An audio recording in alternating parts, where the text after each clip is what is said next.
आजच्या या सेक्शनमध्ये पाचवं सेक्शन आपण पाहू.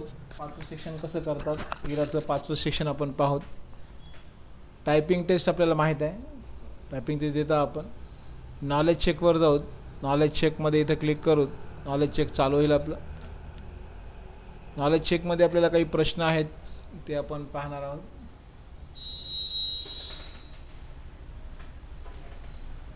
नॉलेज चेकमध्ये प्रश्न आपण चेक करू.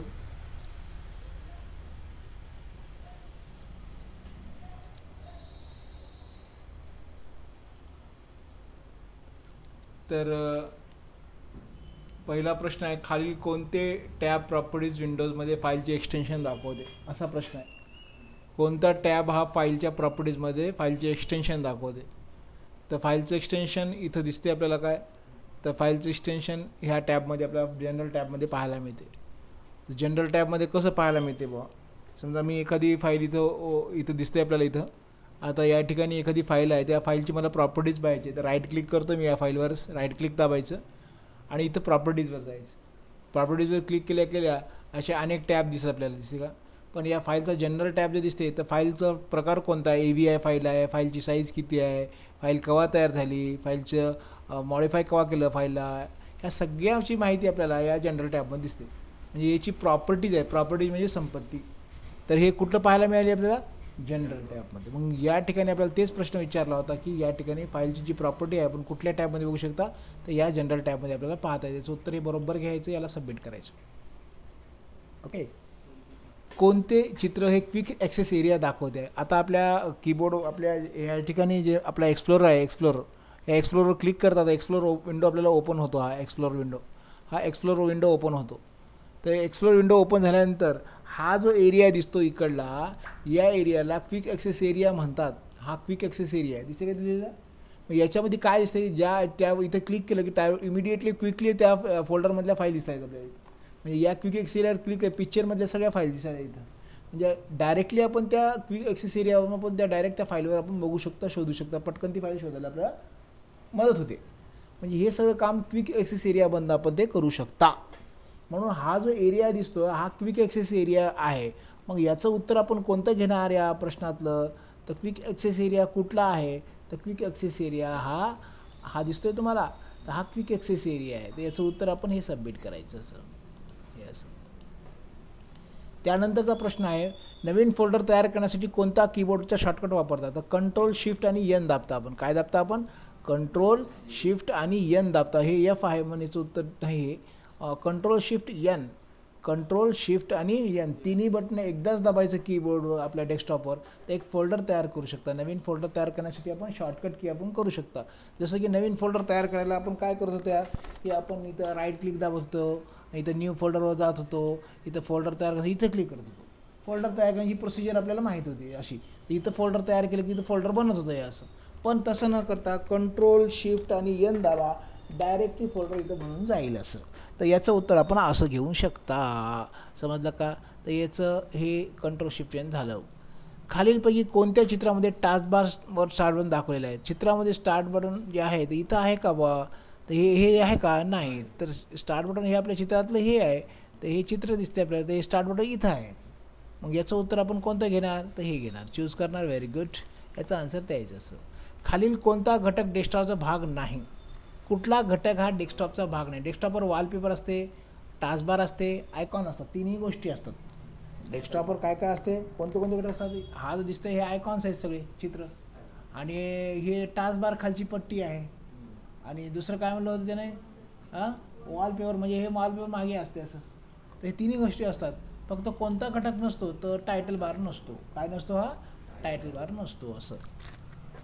फोल्डर सिस्टीम तिच्यातल्या डॅडॅश आणि डॅडॅशनी तयार होते.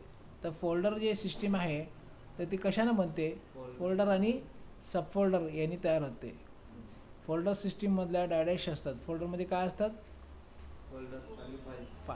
फोल्डर्स आणि सब फोल्डर असतात किंवा फाईल असतात. फाईल्स आणि फोल्डर्स, हे नाही. याचं उत्तर आपण घ्या, बरोबर आलं. त्या फोल्डरमध्ये फोल्डर असतात, सब फोल्डर असं म्हणू शकतो आपण. विंडोज एक्सप्लोररमधल्या ॲड्रेस बारला काय म्हणतात. तर इथं आपण ॲड्रेस बारला आपण या ठिकाणी विंडोज एक्सप्लोरमधल्या ॲड्रेस बारला डॅश म्हणतात. तर त्याला हँडल्स आणि ब्रेक कम्स आणि हँडल्स म्हणतात, असं त्याला आपण म्हणू शकता का. तर याचं आहे ब्रेकअप्स असं. विंडोज एक्सप्लोरमधील एक शोध बॉक्स आपल्याला कॉम्प्युटरमधील फाईल्स आणि फोल्डर्स शोधण्यास मदत करतो. तर त्यात आपण काय नाव लिहावे लागतात काहीतरी आहे ना, त्यात लिहिलेल्या नावे किंवा महत्त्वाचे शब्द आपल्याला एंटर करावे लागतात. याचं उत्तर हे आहे असं. कम्प्युटरमधल्या फाईल्स व्यवस्थित ठेवण्यासाठी डॅश ही एक सोयीची पद्धत आहे.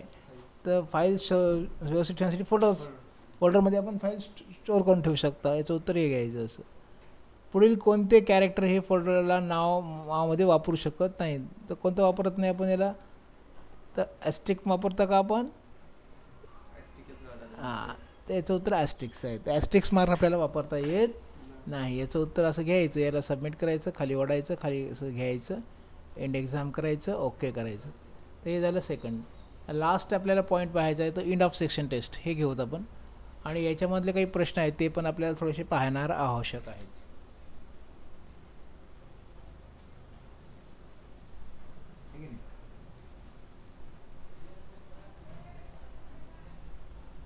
कॅमेरा फ्री होतोय, नेक्स्ट करतोय. कोणत्या प्रकारच्या डेटा फाईलमध्ये वित्तीय अंदाजपत्रक तयार केलं जातं. तर वर्कशीटमध्ये वित्तीय अंदाजपत्रक तयार केलं. वर्कशीटमध्ये पुढे येणारा जो प्रोग्राम आहे एक्सेल नावाचा, याच्यामध्ये आपण सगळे शिकणार आहोत की वित्तीय अंदाजपत्रक कसं बनवतात असं. त्यानंतर कर्मचाऱ्याची नोंदी, ज्यामध्ये नाव, गाव, पत्ते या संबंधित माहिती यांचा समावेश होतो, त्या नेहमी कोणत्या प्रकारच्या डेटा फाईलमध्ये जतन केल्या जातात. तर कर्मचाऱ्यांची नावं, गावं, पत्ते, मोबाईल नंबर, ID या सगळ्या गोष्टी आपण डाटाबेसमध्ये केल्या जातात. काय केल्या जातात ते डेटाबेसमध्ये.